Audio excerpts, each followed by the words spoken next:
Hello everyone, this is Priyanka Godara. और आज हम जो पेपर अभी यूपीएससी सीएससी 2025 में मैथ्स ऑप्शनल का हुआ है उसके सॉल्यूशंस देखेंगे। तो हम स्टार्ट कर रहे हैं लीनियर अलजेब्रा के सेक्शन से। आपने सही देखा है स्क्रीन पे, आप इस साल के पेपर में 350 प्लस भी स्कोर कर सकते थे इजीली। आपको देख के पता चल जाएगा मैं ये क्यों कह रही हूँ।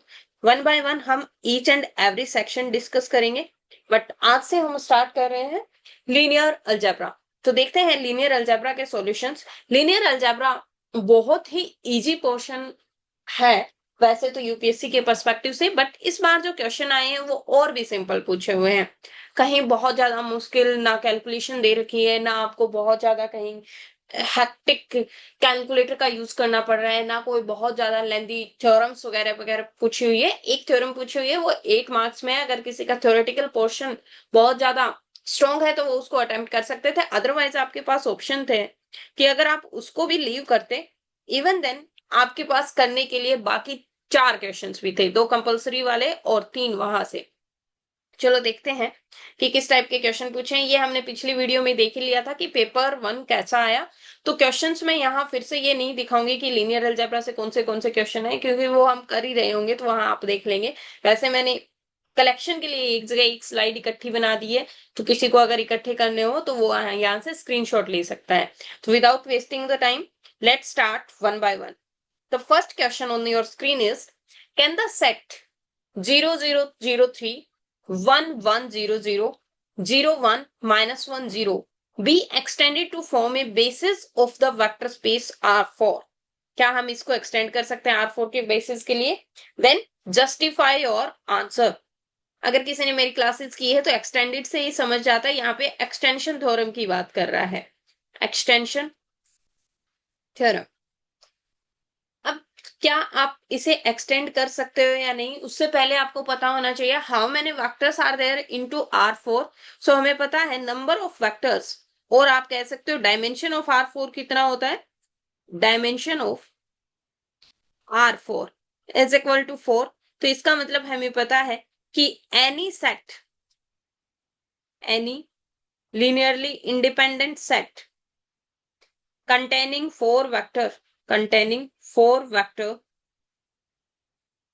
would form a basis of R, would form a basis of R4। अब हमारे पास गिवन सेट क्या है? Given set is 0003 1100 and 01 -10 01 -10। देखिए यहाँ पे पहली चीज 4 वेक्टर्स का सेट होना चाहिए, दूसरा क्या होना चाहिए? लीनियरली इंडिपेंडेंट होना चाहिए। तो हमारे पास 3 वेक्टर्स का सेट तो है। For now we will check whether this set is independent और नॉट। तो गिवन सेट को एस नाम दे दो। अब देखेंगे to check linear independence of S. S की लीनियर इंडिपेंडेंस चेक करनी है। अगर हम इसकी इंडिपेंडेंस चेक कर पाएंगे तो उसके लिए कैसे करते हैं? हम इसके वेक्टर्स को रो फॉर्म में लिख देंगे एक मैट्रिक्स की, 1 1 0 0 और 0 1 -1 0। अब इसकी क्या निकाल लेते हैं? रो रिड्यूस्ड एक्लन फॉर्म, या कोई भी आपका तरीका जिस हिसाब से आप करना चाहते हो आप इससे कर सकते हो। तो मैं इसको रो रिड्यूस्ड एक्लन फॉर्म में बनाना चाहती हूँ, बट मेरे को एक्लन फॉर्म के लिए क्या होता है, फर्स्ट एंट्री जो होगी आपकी ऊपर वाली रो में वो नॉन जीरो, उसके नीचे सभी जीरो आने चाहिए। तो मुझे क्या करना होगा? I have to exchange R1 with R2।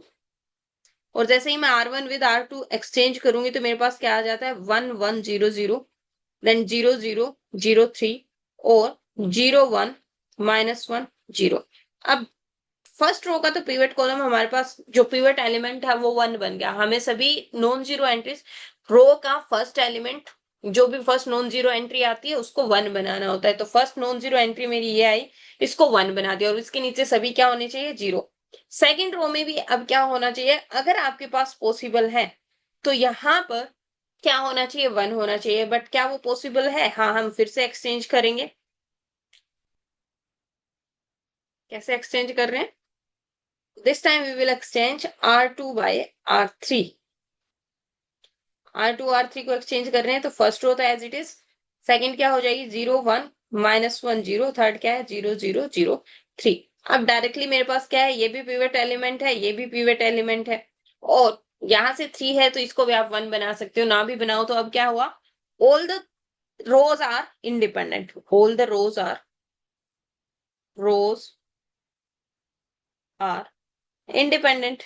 तो तीनों वेक्टर्स क्या हो गए, all the three vectors are independent, so every independent set can be extend to form the basis of a higher set. अब इसके बाद यही एक्सप्लेनेशन लिखनी है, दैट इज हाउ।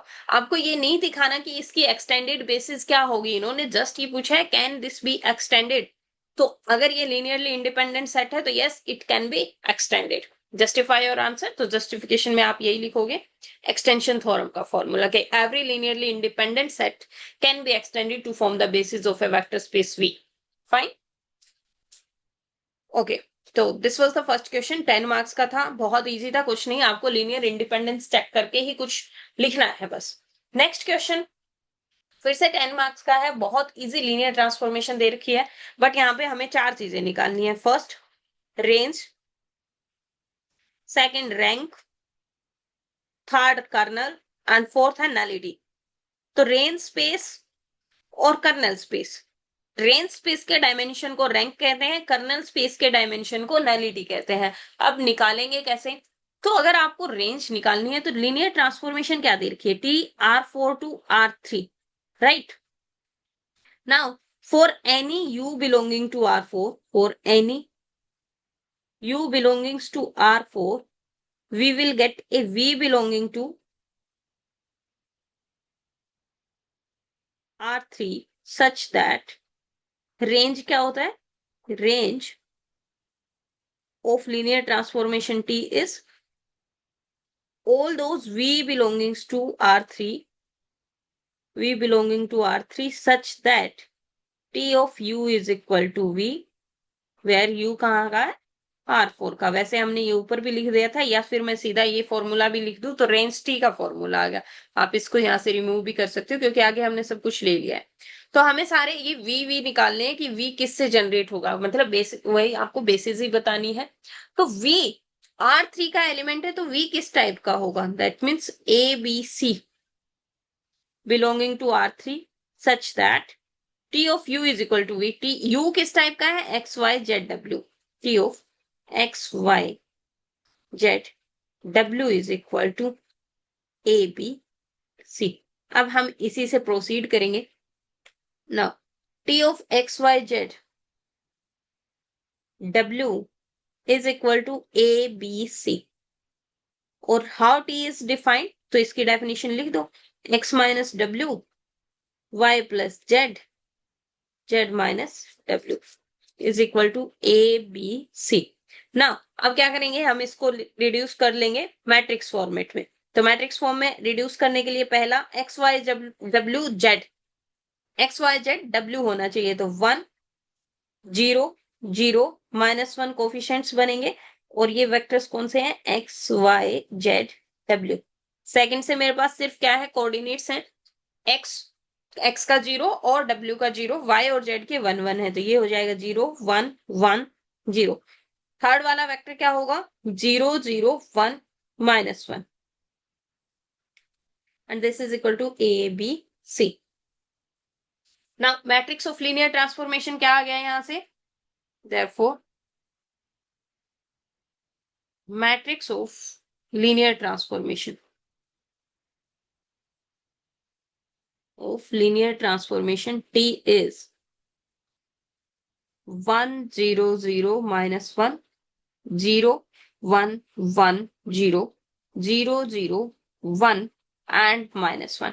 अब हमें देखने हैं कि क्या होता है आपका range, range is column space of the matrix, range is equal to column space of matrix होता है, of matrix, matrix column space of matrix. तो कॉलम स्पेस में हमें इसके देखने हैं कि कितने लीनियरली इंडिपेंडेंट कॉलम है। तो कितने लीनियरली इंडिपेंडेंट कॉलम है, क्या मैं ये तो देखो पीवेट एलिमेंट यहाँ से 1 हो गया, इधर हो गया, तो मैं इस पे क्या करूंगी, C1 C4 को मैं लिखूंगी C1 प्लस C4। C4 को मैंने लिखा C1 प्लस C4, क्या बन गया मेरे पास 1 0 0 0 0 1 1, ये तो आगे 0 0 ये तो 0 0 1 -1। और अब मैं क्या कर रही हूं, इसको अगर आप जीरो बना सकते हो तो बनाने की कोशिश करो, तो कहना ही right.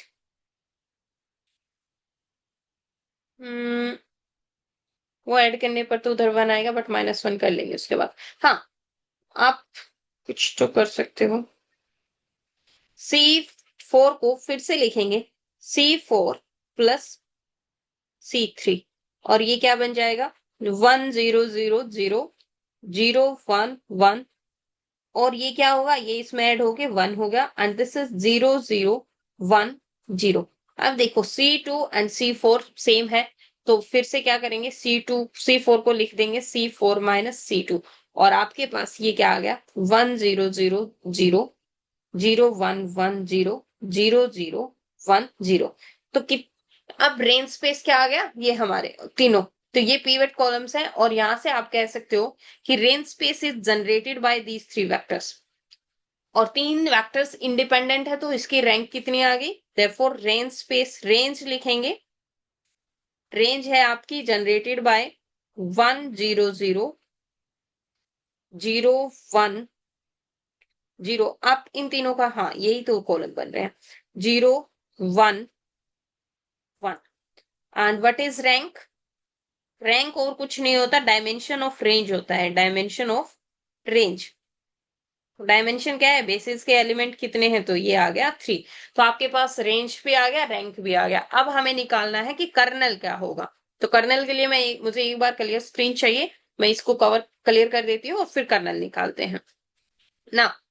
Colonel of T, what is the definition, kernel of T में क्या आते हैं, all those u belongs to R4 such that T of u is equal to 0 हो, मतलब डोमेन के वो सारे एलिमेंट जिसकी इमेज क्या है 0 है।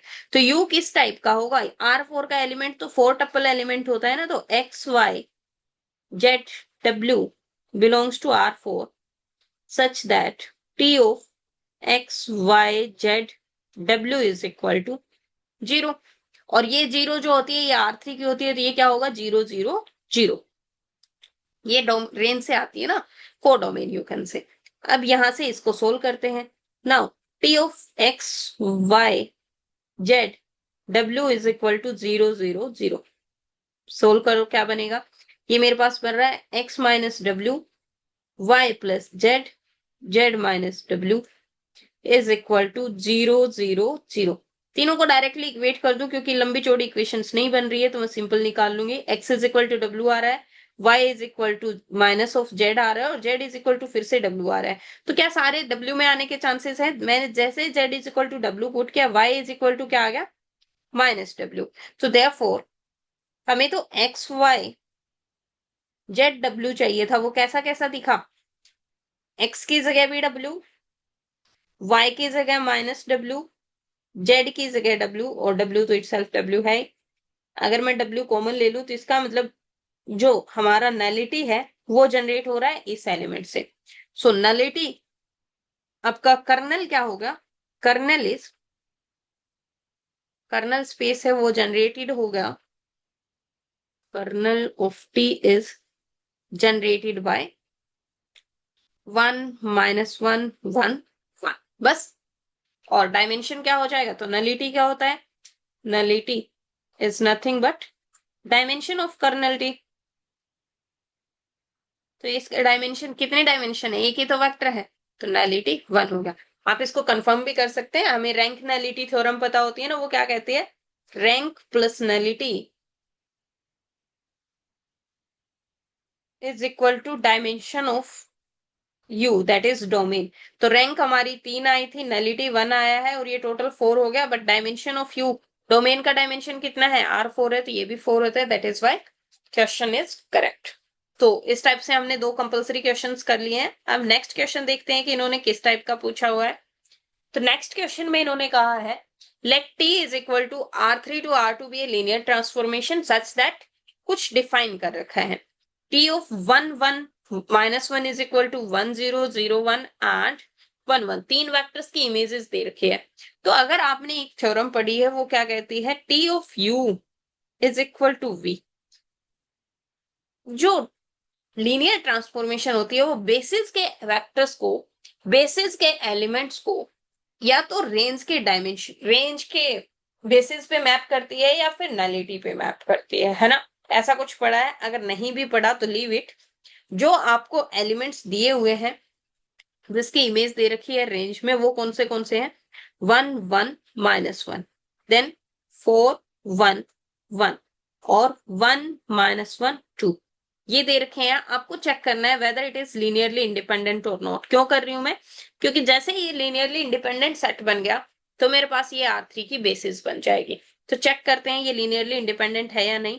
1 1 -1 4 1 1 1 -1 2। आपको क्या करना है, टाइम सेव करने के लिए ये जो मैट्रिक्स बनी है इस वेक्टर्स की उसका डिटर्मिनेंट ले लो, और जैसे ही आप डिटर्मिनेंट लोगे वो नॉन जीरो आएगा। डिटर्मिनेंट मैम कैलकुलेट करना पड़ेगा? नहीं, साइंटिफिक कैलकुलेटर अलाउड है। डायरेक्टली डिटर्मिनेंट पता करो, वो जो आएगा वो वैल्यू लिखना, और this is not equal to zero. तो इस वजह से क्या होगा, you will say that these vector therefore these vectors are linearly independent। अगर linearly independent है therefore they form the basis of, they form the basis of R3। अब ये R3 की बेसिस है, तो मुझे ये बताओ R3 का जनरल लीनियर ट्रांसफॉर्मेशन के लिए तो आपको क्या होना चाहिए, एक जनरल एलिमेंट की इमेज पता होनी चाहिए। बट पहले आपको ये तो पता होना चाहिए कि जनरल एलिमेंट लिखा कैसे जाएगा। तो how does the general element of R3 looks like, x y z. So let x y z belongs to R3 and ये वेक्टर्स 1 1 -1 4 1 1 and 1 -1 2 is basis of R3। ये तो R3 की बेसिस है, तो इसका मतलब क्या हुआ, x y z would be written as a linear combination of these vector. तो मैं ये क्या लिखूंगी, a times 1 1 -1 plus b times 4 1 1 plus c times 1 -1 2। अब यहां से क्या हुआ, x y z equal to आ गया आपका a plus 4b plus c comma a plus b minus c comma minus a plus b plus 2c। अब मुझे क्या करना है, मुझे ए बी सी की वैल्यूज निकालनी है। इसको इक्वेशन 1 दे दो। ए बी सी की वैल्यूज निकालने के लिए यहां से क्या होगा, a plus 4b plus c is equal to x आया, a plus b, sorry, a plus b minus c is equal to क्या आ रहा है, y and minus a plus b plus 2c is equal to आ गया आपका z। अब कैसे कैसे निकाल सकते हैं, अगर मैं इन दोनों को ऐड करूं तो मेरे पास क्या होगा, ए और बी में इक्वेशन आ जाएगी। फिर से मुझे ए और बी में इक्वेशन चाहिए, तो क्या करेंगे, इसको 2 से दिस इज 2 3 4। मैं दो इक्वेशंस बना रही हूँ ए इंटू बी में, तो मैं 2 + 3 कर रही हूँ। सो मेरे पास क्या बन जाता है, 2a + 5b is equal to x plus y. Second time मुझे भी ए और बी में इक्वेशन चाहिए, तो मैं 2 टाइम्स ऑफ 3 -4 कर दूंगी, नहीं ऐड ही करेंगे, 2 टाइम्स ऑफ, हाँ 2 टाइम्स करेंगे तो यही होगा, 2 times of third equation plus fourth equation, क्योंकि ये -2c होगा, ये +2c होगा। सो 2 टाइम्स का मतलब ये 2a हो गया, ये -a हो गया, तो a प्लस 3b बन गया ना, 2 + 1 3b is equal to 2y plus z। दो इक्वेशंस आ गई मेरे पास। अब फिर से मुझे यहाँ से a या b की वैल्यू निकालनी है, तो मैं इसको क्या करूंगी, से दिस इज 5 दिस इज 6। अब मैं 5 माइनस 2 टाइम्स ऑफ 6 सब्ट्रैक्ट कर दूंगी, तो ये a तो कट हो गया, और 5b माइनस 6b, तो minus b is equal to, आप इसको कैलकुलेटर से सोल्व कर सकते थे। Minus b is equal to क्या होगा, x minus Y minus 4y, तो 3y माइनस 2z। और यहां से आप कह सकते हो बी की वैल्यू मेरी आ गई minus X plus 3y plus 2z। अगर बी की आ गई है तो क्या आप मुझे ए की वैल्यू बता सकते हो, ए की क्या हो जाएगी इस इक्वेशन से, a is equal to 2y plus z minus 3b। तो minus 3b means plus 3x minus 9y minus 6z, or this is 3x minus 7y minus 5z। Similarly, c की वैल्यू अगर आपके पास a और b दोनों है तो यहां से c निकालेंगे। c इज इक्वल टू यहां से क्या आ रहा है, a plus b minus y. Third equation से a plus b minus y. So a plus b means 2x minus 4y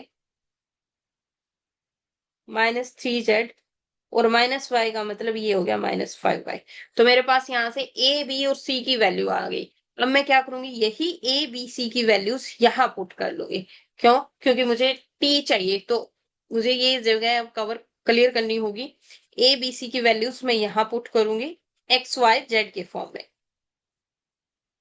सो ये क्या हुआ, यहां से मेरे पास बना A is 3x minus 7y minus 5z 1 1 minus 1 plus B times B क्या है ये वाला minus X plus 3y plus 2z 4 1 1 plus C क्या हो गया, C is 2x minus 5y minus 3z of 1 minus 1 2। अब हमें t चाहिए ना, तो कुछ नहीं इसी इक्वेशन पे t अप्लाई कर देंगे। Let me clear the space और फिर हम करते हैं। तो आप अप्लाई करो तब तक, टी अप्लाई करो थ्रू आउट दिस इक्वेशन, इसको इक्वेशन नंबर 2 बोल दो। So applying T throughout equation 2, this is 2। So this would be T of x y z is equal to, linear transformation है, ये तो कांस्टेंट है, ये तो बाहर आ जाएंगे। सो this would B 3x minus 7y minus 5z t of 1 1 minus 1। अब तक तो आपको समझ आ गया होगा क्या क्या गेम है। अब मैं बस टी की वैल्यू पुट करूंगी। Then minus of x plus 3y plus 2z T of 4 1 1 plus 2x minus 5y minus 3z T of 1 minus 1 2। Right, अब ये वैल्यूज पुट कर लो, हमारे पास तो है ही। So this is 3x minus 7y minus 5z t of 1 1 1 1 1 minus 1 दे रखा है, that is 1 0। Then minus x plus 3y plus 2z 0 1, and the last one is 1 1। So 2x minus 5y minus 3z 1 1। Solve करेंगे क्या बनेगा, first coordinate में आपका यहां से ये एलिमेंट ऐड होगा 1 टाइम और ये ऐड होगा, तो ऐड कर लो। This would be 5x minus 12y minus 8z। Second में सिर्फ b और यहाँ पे 1 1 है, तो इनको ऐड करेंगे, this would be x minus 2y minus z। So this is the linear transformation that you need to find out. So ये आ गया आपका t। तो यही चाहिए था, दैट्स इट। बस एक चीज थी कि आपको ये जो गिवन इमेजेस हैं उन एलिमेंट्स को लीनियरली इंडिपेंडेंट दिखा देना था। इसको लीनियर इंडिपेंडेंट दिखाओ और उसके बाद ये बेसिस बन गई, फिर तो करना इजी है। Clear, so that is it. Let's see the next question. Next question आपके सामने स्क्रीन पे है और देख के ही पता चल गया होगा इससे इजी क्वेश्चन तो यूपीएससी कुछ नहीं पूछ सकते, राइट। तो यहाँ क्या करना है, reduce the following matrix to echelon form. Echelon form में रिड्यूस करना है। एक्लन फॉर्म में क्या प्रोसेस होती है कि फर्स्ट रो में फर्स्ट जो आपकी नॉन जीरो एंट्री मिलती है वो 1 होनी चाहिए। तो क्या आप इसको रिप्लेस करके नहीं कर सकते हो, मैं क्या करूंगी, R1 को मैं एक्सचेंज करूंगी R3 के साथ। R1 should be exchanged by R3 और उससे क्या होगा, this would B 1 minus 7 10 2, second वाला 2, ये तो सेकंड सेम रहने देते हैं, -3 6 0 -1 2 -2 2 1। नेक्स्ट स्टेप क्या होता है, जो पिवट एलिमेंट आपके पास आ जाता है जिसको आपने 1 बना दिया है, उसके नीचे सारी की सारी एंट्रीज 0 होनी चाहिए। तो वो करने के लिए what we will do, will write R2 as R2 plus 3 times of R1 and R3 को क्या लिखेंगे, R3 -2 टाइम्स ऑफ R1। आपको ये सारी कैलकुलेशंस किससे करनी है, कैलकुलेटर से। एक बार वैल्यूज ऐड कर दी उसके बाद मुश्किल नहीं होगा। 10 2, ये तो दिस वुड बी 0। अब मैंने क्या किया, this plus 3 times of that, तो 6 -21 कितना हो जाएगा, -15। यही होता है ना, 6 -21, 11 में से 6 गए 5 15, ठीक है।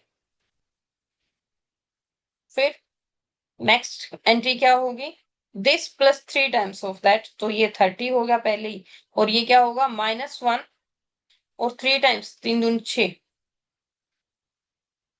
-1 प्लस 6, तो ये हो गया 5। अब इसको क्या करना है, दिस -2 टाइम्स ऑफ दैट, तो 0 -2 प्लस 14 12 2 -20 कितना होगा, -18 1 -4 तो -3। अब ये क्या बन रहा है, इसको मैं अगर 5 से डिवाइड करती हूँ तो ये इक्वेशन मेरे पास आ रही है 1 -7 10 2 0। 5 से डिवाइड करेंगे तो हाउ मच इट इज, 5 से भी नहीं, इसको पिवट एलिमेंट बनाना होता है। तो हम क्या करेंगे, इसको पहले तो इसको 3 से करूं, इसको 5 से करूं, 3 4 बार फिर भी करना ही पड़ेगा। तो -15 से डिवाइड करो, दिस वुड बी 1, ये कितना होगा, -2, और ये कितना हो जाएगा, -1/3। यहाँ इसमें क्या करना होगा हमें, इसको एक बार यही रखते हैं, -3। अब 12 को 0 बनाना है, क्या करेंगे, R3 -12 times of R2, R3 को लिखेंगे ये वाला एलिमेंट, तो दिस वुड बी 1 -7 10 2 0 1 -2 -1/3। और अब ये होगा 0, ये भी 0। अब ये देखते हैं कितना होगा, -18 माइनस माइनस प्लस 24, तो दिस इज 6।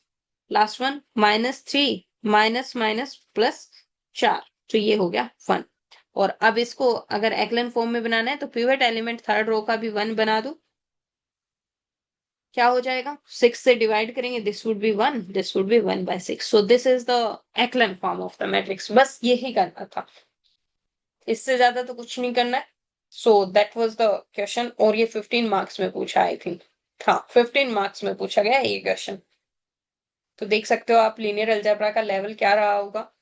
अब ये लास्ट वाला क्वेश्चन जिसमें एक 12 मार्क का है, एक 8 मार्क्स का है।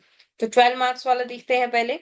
Find the eigen values and the corresponding eigen vectors of the matrix. कैसे निकालते हैं eigen values and eigen vectors, a minus lambda is equal to 0 की जो वैल्यूज आती है लेमडा की वो होती है आइगन वैल्यूज। तो मैट्रिक्स फॉर्म में इन इसको निकालेंगे, a माइनस लेमडा ये क्या होता है, 1 minus lambda 2 0 2 1 minus lambda -6 2 -2 3 minus lambda is equal to 0। Calculator से सोल्व करके इसका आप कैरेक्टरिस्टिक पॉलिनोमियल लिखना, और उसके बाद आइगन वैल्यूज क्या निकालोगे, उसी से कैलकुलेट करके निकालनी है। एक आएगी 5, एक आएगी -3, एक आएगी 3।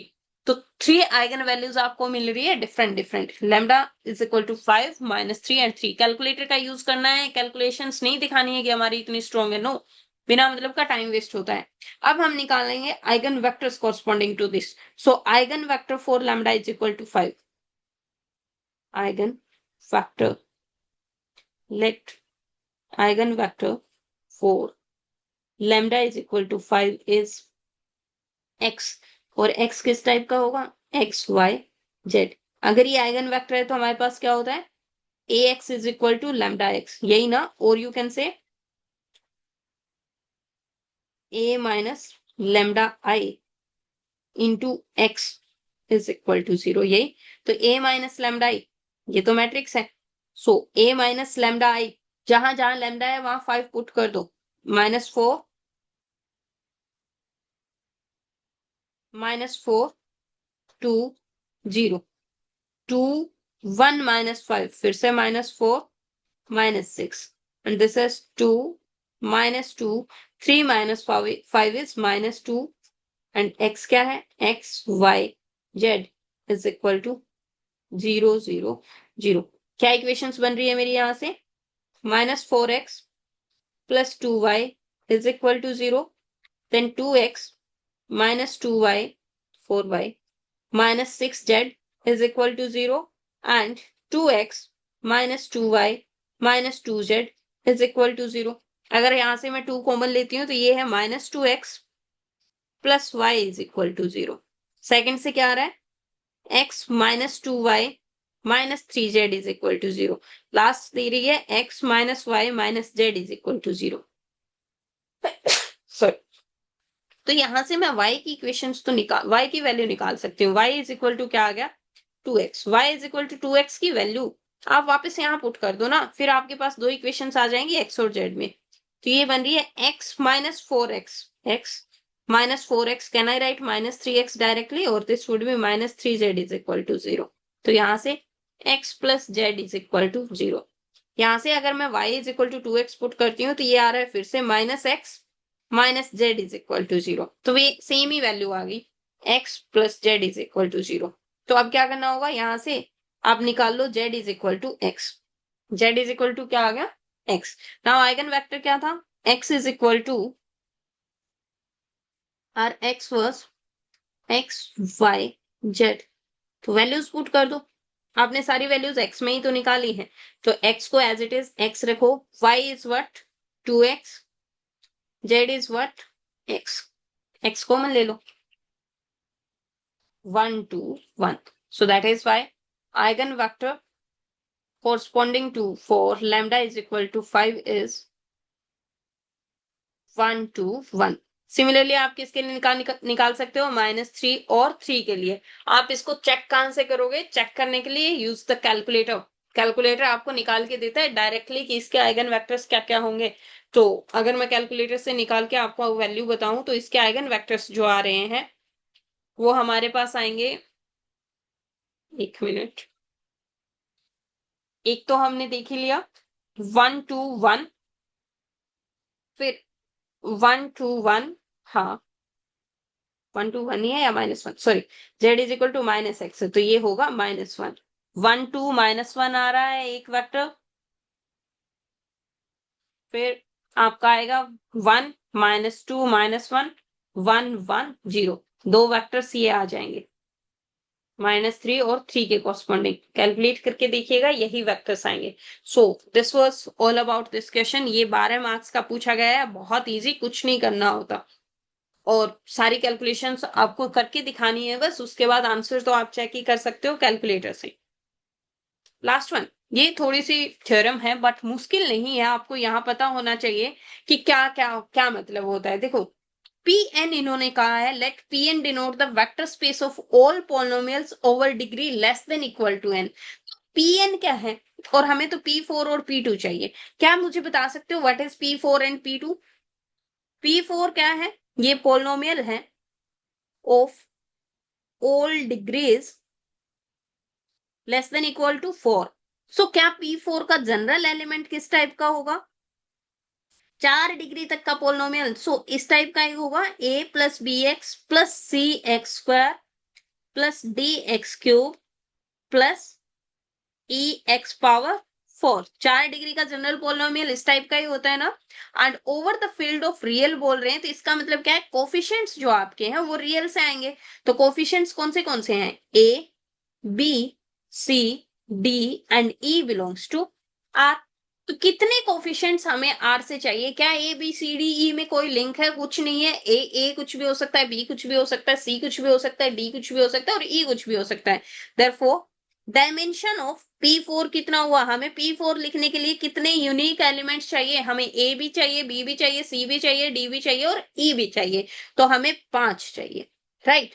तो डायमेंशन ऑफ P4 हो गया 5।